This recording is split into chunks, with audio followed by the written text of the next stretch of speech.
Raiders of Blackveil launched in December 2025, and it launched rough. Lost saves, broken matchmaking, smuggler eating your loot, co-op partners who couldn't equip their gear. 6 months later, the game on Steam is barely the same game. So let's go through what actually changed, the stuff you'd notice, not the information overload from the patch notes. The first month was triage.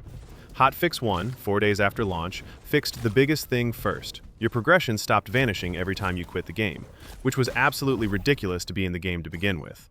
They also fixed Ironhorn's ultimate and Draskell's tongue leap, which were both straight up not working at launch. And by not working, I mean the abilities did nothing when you press the button. They also added a screen shake toggle, which is small, but a real win if you need it. Hotfix 2 came 4 days later, right before Christmas. This one was about the multiplayer being completely broken. You could not see your friends' games. Not laggy, not buggy, you literally could not find them. After this patch, you could. They also added an any region search so you weren't stuck waiting for a lobby in your own time zone. Hotfix 3 landed on December 30th. This is the one where co-op actually started working as a co-op game. Before this patch, if you weren't the host, you couldn't equip items you picked up. You're playing co-op, you find a piece of gear, and you can't put it on. That got fixed. The smuggler also stopped failing to deliver your loot back, which had been costing people entire runs.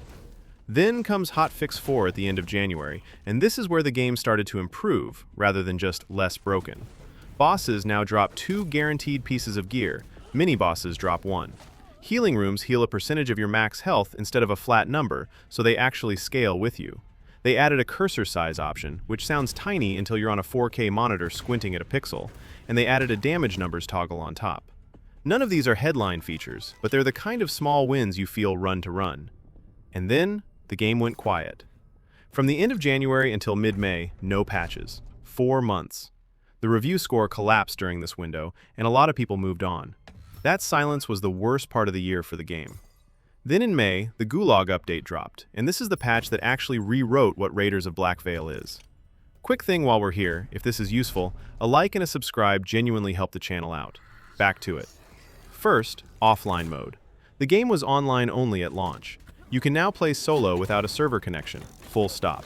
Steam Cloud got added at the same time, so your progress follows you between your PC and your Steam Deck. This made it for me worth it to take another look. There was more though. They also added a whole new biome called the Ghoulag, with a new final boss called Wanda, an owl warden who actively notices you and hunts you. That's 12 new levels with new enemies and new equipment to chase. Third, champion talents. Each champion got 11 or 12 in-run upgrades that fundamentally change how they play. Draskell can become ranged. Beatrice's turrets can become bombs. This system helped make the different runs feel more different, making it much more interesting to play multiple runs in a row. Fourth, Perk Plus.